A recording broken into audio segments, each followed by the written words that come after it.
नमस्कार दोस्तों, राजस्थान समाचार में आपका बहुत बहुत स्वागत है। तो आइए जानते हैं राजस्थान से जुड़े तमाम मुख्य बड़ी खबरों को। इससे पहले यदि आप वीडियो को लाइक नहीं किए हैं तो वीडियो को लाइक कर दीजिए और चैनल में नए हैं तो चैनल को सब्सक्राइब कर लीजिए। सीएम भजनलाल फिर दिल्ली जाएंगे, नामों को अमित शाह देंगे फाइनल टच।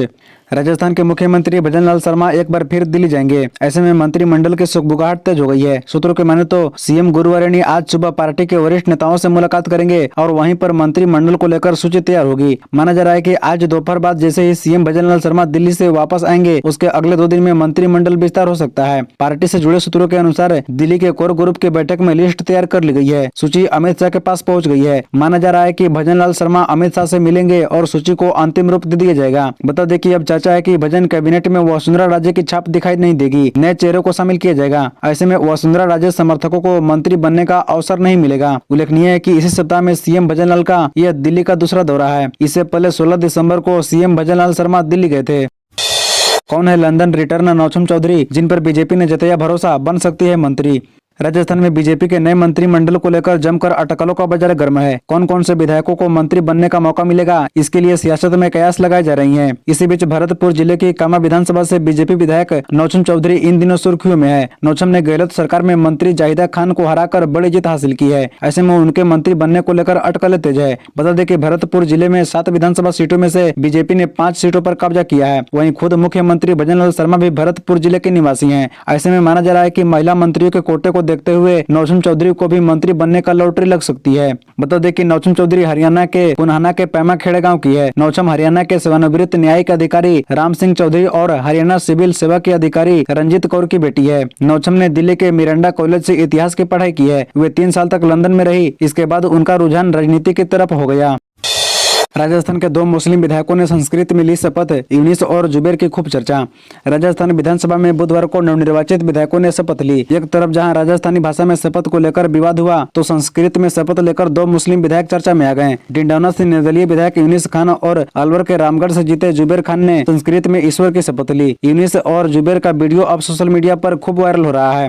बता दें कि 3 दिसंबर को जब राजस्थान में विधानसभा चुनाव नतीजे घोषित हुए तो डिंडौना सीट पर यूनिस खान कांग्रेस और भाजपा को चौंकाते हुए विजेता घोषित हुए। यूनिस खान ने कांग्रेस के चेतक सिंह चौधरी को 2392 वोट से हराया। यूनिस खान को 70,952 वोट हासिल हुए। साथ ही यूनिस खान भाजपा के नेता रही हैं। साथ ही कांग्रेस के विधायक जुबेर खान ने संस्कृत में शपथ ली। जुबेर खान रामगढ़ सीट से जीतकर विधानसभा पहुंचे हैं। रामगढ़ सीट पर जुबेर खान ने 19,696 वोट से जीत हासिल की। इस सीट पर दूसरे स्थान पर समाजवादी पार्टी के सुखवंत सिंह दूसरे नंबर पर रहे हैं, जबकि भाजपा के जय आहूजा तीसरे स्थान पर रहे। शपथ के वक्त क्यों गहलोत और पायलट की बांह पर थी काली पट्टी, खास है वजह। राजस्थान की नवगठित 16वीं विधानसभा के पहले सत्र का आगाज बुधवार को हुआ। सत्र की कार्यवाही शुरू होने के बाद सबसे पहले प्रोटेम स्पीकर काली सराफ ने नवनिर्वाचित विधायकों को शपथ दिलाई। सबसे पहले मुख्यमंत्री भजनलाल शर्मा, उप मुख्यमंत्री दिया कुमारी और प्रेमचंद बैरवा ने शपथ ली। इसके बाद एक के बाद एक विधायकों को क्रम से शपथ दिलाई गई। पूर्व मुख्यमंत्री अशोक गहलोत और पूर्व उप मुख्यमंत्री सचिन पायलट ने भी विधानसभा सदस्य के रूप में शपथ ली। शपथ के समय अशोक गहलोत और सचिन पायलट की बांह पर काली पट्टी नजर आई। गहलोत और पायलट के अलावा कांग्रेस के अन्य विधायकों की बांह पर भी काली पट्टी बंधी थी। दरअसल कांग्रेस के विधायक विपक्षी सांसदों लोकसभा और राज्यसभा के निलंबन को लेकर अपना विरोध जताने के लिए बांह पर काली पट्टी बांधकर सदन में पहुंचे थे। सदन में सुरक्षा चूक के मुद्दे पर हंगामे की वजह से लोकसभा और राज्यसभा से कुल 143 विधायकों को निलंबन किया जा चुका है। बुढ़ापे में शांति धारीवाल की बुद्धि भ्रष्ट हो गई। पहले दिन विधानसभा पहुंचे बाल मुकुंद आचार्य के दिखे तीखे तेवर। जयपुर शहर के हवा महल सीट से पहली बार विधायक बने बाल मुकुंद आचार्य विधानसभा पहुंचते ही आक्रामक अंदाज में दिखे। उन्होंने कांग्रेस के सीनियर विधायक शांति धारीवाल पर हमला बोला है। आचार्य ने कहा कि पूर्व मंत्री और विधायक शांति धारीवाल की बुढ़ापे में बुद्धि भ्रष्ट हो गई है। वे कभी कहते हैं कि यह मर्दों का प्रदेश है और आज सदन के लिए कह रहे हैं कि भजन मंडली आ गई। आचार्य ने कहा कि उन्हें भजन से इतनी आपत्ति क्यों है, भजन अच्छी चीज है। भजन मंडली आ गई है तो भजन करेगी, उत्संग करेगी, 36 कौमों के साथ लेकर सबका विश्वास जीतेगी और प्रदेश का विकास करेगी। साथ ही भाजपा विधायक बाल मुकुंद आचार्य ने कहा कि धारीवाल की मति भ्रष्ट हो गई है। महिलाओं के साथ होने वाले दुष्कर्म के मामले में मर्दों वाला प्रदेश कहने में उन्हें जरा भी शर्म नहीं आई। आचार्य ने कहा कि बुजुर्ग आदमी को अब घर बैठकर मनोत्कार मंत्र का जाप करना चाहिए। इस तरह के गंदे शब्दों का इस्तेमाल करने के बजाय राम नाम का जाप करना चाहिए और भगवान के भजन करने चाहिए। राजस्थान में कांग्रेस क्यों हारी, पीसीसी चीफ गोविंद सिंह डोटासरा ने बताई है वजह।